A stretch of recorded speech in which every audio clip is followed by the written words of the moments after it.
guys. Nice to see all of you tonight. One more Thursday at the Great Voice Community Hangout, our spotlight training. And we return to the matter of audiobooks tonight, which is one that I know a lot of people want to do. And it's such a strong, wonderful niche market. So let me just spotlight myself and say hello to Team Great Voice. Hi, Donna. In Hello, Susan. Texas. Hello there. Is Deborah here tonight or? She was just wrapping up a voice consultation, so I believe she may be logged in. I don't know if she's able to say hi yet. Okay, great. Well, you keep an eye out for her. Okay, Hi, This I'm is here. there Hey, she is. Deborah. Hey, everybody. Hello. Deborah in LA. I'm in New York. Donna's in Texas. We are a national company and we are Oh, virtual in your ears tonight. So let's get going with tonight's training. I'm super excited about this because we really have never touched on this before. It's about how to develop characters for audiobooks. And I'm not assuming everybody wants to do audiobooks. I know a lot of you do, but I'll give some intro on that in a second. But real quick, please turn your phone off so you're not disturbed, and you can give us your full and complete attention tonight. Also, we have a podcast. We're already in the third season, and I have neglected to tell you about it and remind you that it's free. And obviously, by now, most of you should know where to download podcasts anywhere you get your podcasts. You will find us. Here's what we do on this podcast. It's actually tons of fun. We interview members of the Great Voice community, and then I coach you on a script. So if you're just starting out, it's super instructive. You will listen, you will learn, you'll see somebody grow, and definitely get great takeaways for your own voiceover performance. So please go and find the Great Voice Podcast, listen, like us, comment. It really makes a difference, and that way we can grow the community. So quick reminder about that. Now, if there's anybody here who's never been to one of our spotlight trainings before, would you please come in the chat and say hello? And say, that's me. First time. And we'll say hello and welcome you. Could it be? Okay, here we go. Stormy. I love, great name. Bunny, Stormy, John, Jeff, Rashad, Serena. Who did I miss there, Donna? Jack. Hi, Jack, Jack. Carty, hello. It's great. Carla, Jason, yeah. Rob, Craig, Craig, great guys. Welcome. You're totally in the right place. Trudy, Trudy. Zorik, Sharon. Yeah. So this is a place where voiceover brand new beginners and people with a little more experience come together every week, where we help you out and teach you something new about voiceover. Because tonight it's all about how to become an audiobook narrator with a stable of memorable characters without getting confused, stuck, or doing it wrong. And it's for you. If you're just starting out, maybe you're wondering, well, is narrating audiobooks a good niche for me? Would that be a great place to start? Or maybe you're already doing some audiobooks or you're about to, and you want to be better able to create and voice your characters. You want to give the voice buyers what they want, the authors, the publishers, the rights holders. You want to understand how the audiobook pros do it and can voice books with tens, if not hundreds of characters and make them all sound different. You want to sound like those narrators you hear, and you want details on how to narrate audiobooks like a pro. So let's jump right in. Real quick, because there's new people on the line. I am the signature voice of Citibank. I was the voice of AT&T for many years, and I come from a radio background. I even worked with Howard Stern for a while, but I am a working professional voice talent. I do this full time, and I've done it for over 30 years. And I founded greatvoice.com, and my great pleasure is to help launch successful voiceover careers. We've done it for thousands of people. And I've written a few books, including Speak to Influence and Voiceover Secrets Exposed. And I've been featured on major media like the New York Times, CNBC, and ABC News. So, would you come in the chat and just give me a yes, no? Are you interested in becoming an audiobook narrator? Maybe, or maybe, yes, no, maybe. Let us know. John. Well, John Bearano just completed an amazing demo, an audiobook demo. You really, congratulations, Don. That was fantastic. Look at this, Donna. Trudy says, maybe. Mike, yes. John, yes. Jack, maybe. Lee, yes. Mhm. Rob Yep. is quite possibly. Nan. Hey, Nan. Vicky. Mhm. Debbie, Vanessa, Kevin. Pat Mhm. Napolitano's got to do. Pat's a great actress. Zorik, very much so. Rashad, Kathy Lyons is thinking about it. So is Serena. Chris says yes. Karen, yes. Claudette, yes. Roberto, yes. Mark, great guys. This is good news. And if you're already an audiobook narrator, has anybody done books yet? How many books have you voiced? Come in the chat, let us know, and just put the number of books you've done. Oh, Peggy Atwood, congratulations. So almost one. Yay. We know Peggy. It's great, Peggy. That's Yeah. terrific. You'll be great at it. If you've done them, put the number of books you've done. One. Yeah. Okay. John went way back in the day. Back in the day. Yeah. I'm going to assume Donna just bet everybody else is a new beginner. Yeah. Good. All right. You guys are in the right place. So why audiobooks? Let's give Tyrone. It's like I'm totally amped. Great, Tyrone. That's Hey, the Andrew and Debbie said six. yay together I each. don't know if that's six together, but they're logged in under the Andrew and Debbie together name. So, They're a couple. oh, They're a married couple. That's awesome. Okay. oh, All right. So I mean, look at this market. It's the audiobooks does like over $8 billion in sales a year. It is growing by over 15% a year. People are just loving them. There's more than 80,000 titles produced every year. mhm, And you do it from home. It's the perfect money hobby. And it's a passion pastime. If you love telling stories, if you love narrating, I mean, this is a great thing to do. mhm, And one thing that's different now is that publishers are seeking talent that reflect the experience of the books, authors, and characters. New York Times caught up on that. They wrote an article on narrators of color, but these are three wonderful actors, Janina January and Carrie Height. So look these actors up, find their narrator, find the books that they've narrated, and you're in for a treat. They're really, really wonderful. And now let's have the AI conversation. Donna, today I had lunch with Brandon, our yeah, AdWords guy. So he told me a story. So this guy that we work with, he has an ad agency and he tested AI actors against humans. And you know what? The humans won every time. So mhm, yeah, they can do AI that kind of looks like a human, maybe sounds like a human a little bit, but it doesn't perform. When it's tested, it just doesn't sell yeah, the way a live human being does. you So got true it. story, hot off the presses. And here's another one. So we have done workshops with Adam Werner. He's an award-winning audiobook narrator. He was hired to narrate a series of books by a major publisher. He read the first book, but then the rights holder decided to do the rest with AI. And the reader feedback was so bad that the rights holder immediately hired Adam back to complete the remaining books in the series. I hear this over and over again every week. Our coach, Andy Cologne, Mhm, is doing a Facebook training for us, and he had the same similar situation. One of his customers switched him out for AI, and the results were so poor they came running back to the mhm. real voice talent. So these stories over and over again, guys. You don't need to worry about it.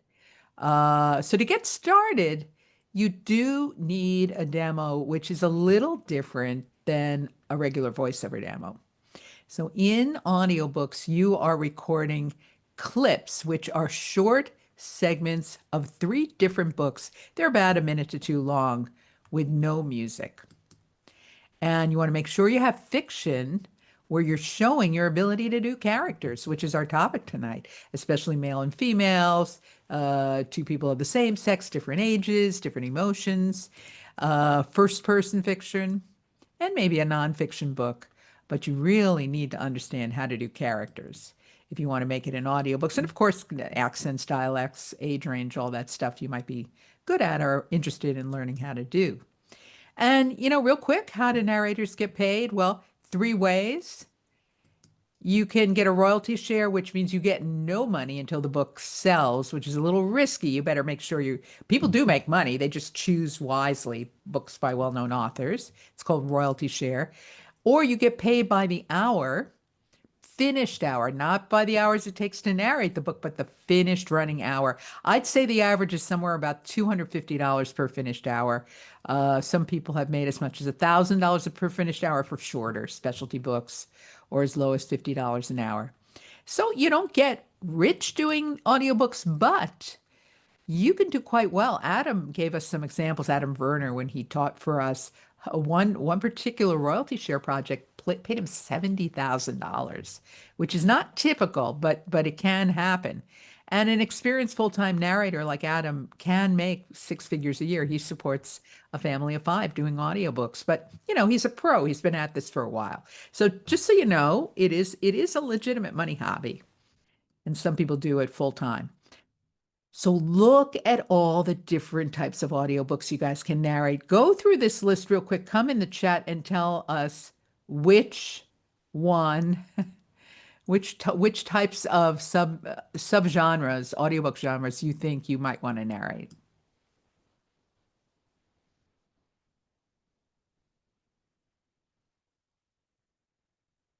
Vicky likes romance. Those sell well. Fantasy, young adult, Trudy, that's true. Also another big seller.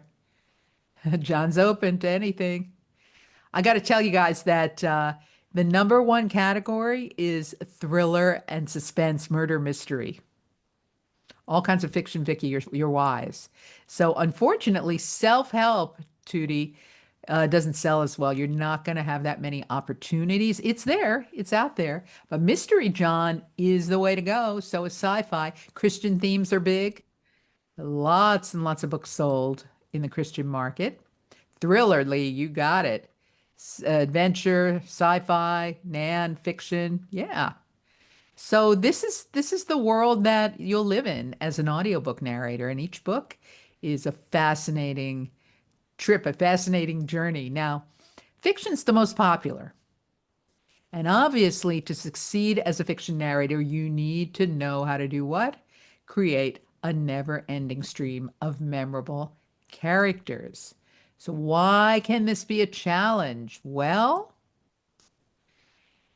you don't get it much input from the author or the publisher. You really don't. They might, yeah, sometimes they're dead. You're reading something posthumously. Books can have hundreds of characters. The Harry Potter book series, we all know what that is. There were 35 characters in 7 books and over 700 incidental character. Now, the actor Jim Dale did a masterful job of those. That's 35 main characters, though, and over 700 secondary characters. So if you're going to do fiction, you need a method to do this well. And you have to sound consistent for the beginning to end, because if a character sounds one way in the beginning of the book and another at the end, that's no good. Or one way in one book and then 3 books later in the series, totally different. So here's some surprising ways to create characters that hold up for hundreds of pages and across multiple books. Number one, keep it subtle. What does that mean? Pretty close to how you naturally speak. Like, you don't need to go real broad and huge with these characters. Maybe once in a while, but keep it subtle. Pull from your life. You might be wondering, well, how am I going to create all these characters from scratch? Well, you're not. You're going to imitate people real people in your life. And believe me, you're not going to do it so well that they'll know it's you. You pull from your own life, your family, your friends, your work life, the guy at the store on the corner. And your characters must do double duty. So you will have a core set of character voices that you do.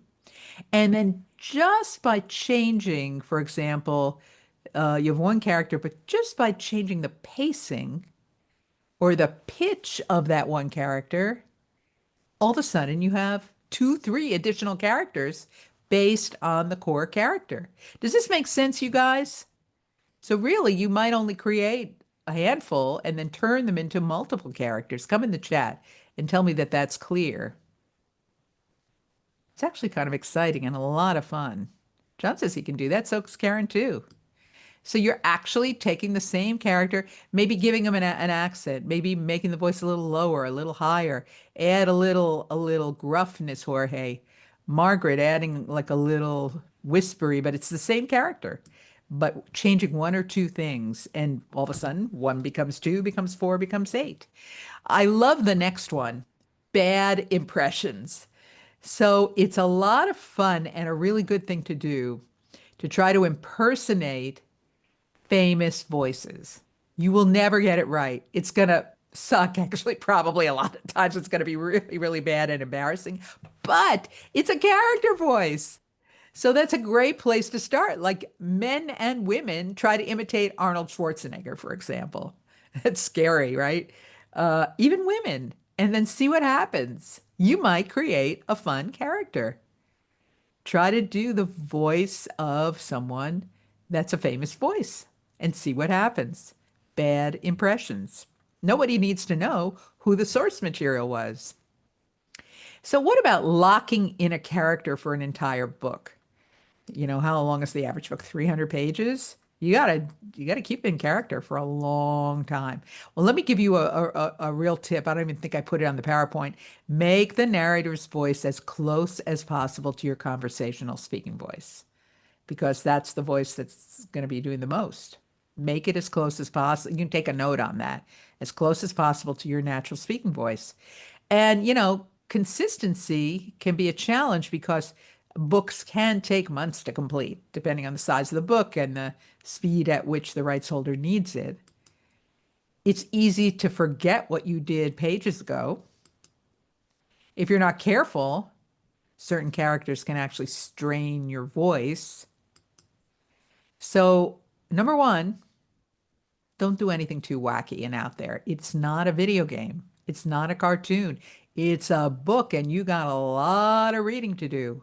So keep it subtle and keep it safe. Don't strain your voice ever. Now, the great thing about 2025 is we have umpteen zillion ways to record our voice.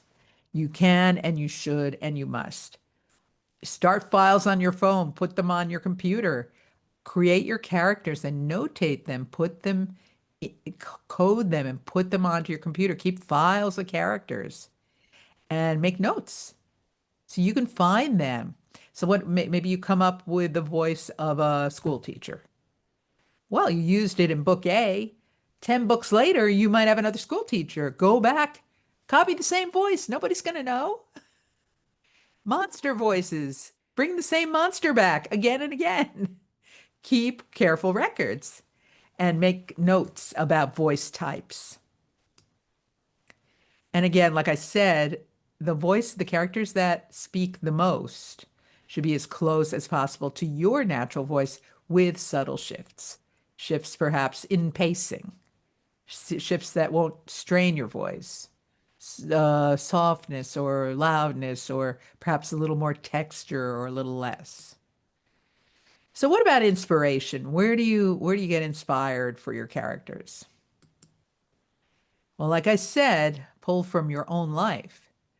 Characters you grew up with and know intimately. In fact, when we hang up today, when this presentation is over, I challenge you to make a list, just a brainstorm list of anybody and everybody you know whose voice you can pull from your memory.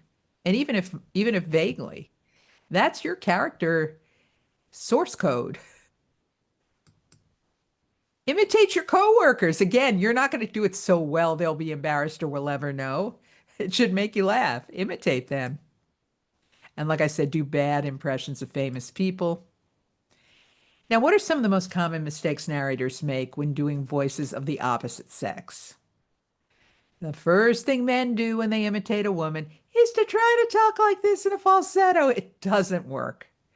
So when you're doing men, the female voice, look for other qualities, perhaps pacing, maybe a little more hesitant, a little breathy, or perhaps speaking a little faster, pitched perhaps slightly higher than your speaking voice, but never up into the falsetto range.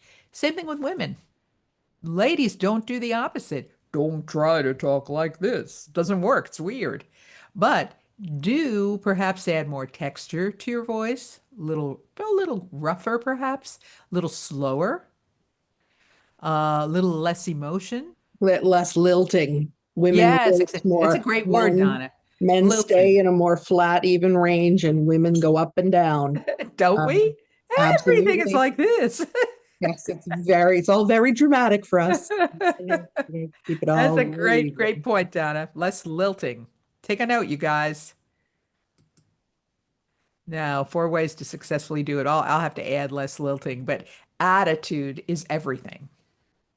So, what is the overarching attitude of these characters, especially the incidental ones that you've got to do a quick hit, a few pages, a few lines here and there? What's the attitude? So, of a man versus a woman. Men can be hysterical. But I'm embarrassed to say that typically female characters can get a little overwrought, maybe a little more toward the hysterical side. Are they stoic? Are they this? Are they that? So work with attitude first and let the voice follow the attitude. How about texture? So my natural speaking voice doesn't have a lot of texture to it. But if I added perhaps like a little more gruffness, like kind of like this, like that's a little texture right there. I wouldn't do that for a long time. It might strain my voice, but a male voice might have a little more texture than a female. Voices might be a little airier, a little softer. So when I hear men doing female voices well, they'll often add more air to portray those voices, make it just a little lighter, but not crazy, nothing crazy. It's subtle. Pacing. Women can tend to speak a little more quicker than men, or men perhaps a little more slowly, but or the opposite. But pay attention to pacing. That's a great one because it doesn't strain our voice, but it really can be a line of demarcation for a particular character. And subtle pitch variations. Is this helpful? Can you guys see how this is within your reach? Great. Heck yeah. Tyrone is indeed good. Donna, looks like I'm hitting it out of the park here tonight. Good. That's great. All right. So right now, the question you should be asking is, I just gave you a bunch of tips. So how do I move from knowing what I need to do to actually getting my digital feet wet and going on there and creating great audiobook characters and performing them with ease? Well, that's what we're here to tell you about tonight. You can try to figure all this out yourself or get a speed start with our amazing coach I'm about to tell you about. As always, this isn't for people who are unwilling to present themselves professionally, anyone unreliable, flaky, who enjoys tricky or manipulative sales and marketing practices, or people who want to simply get rich quick.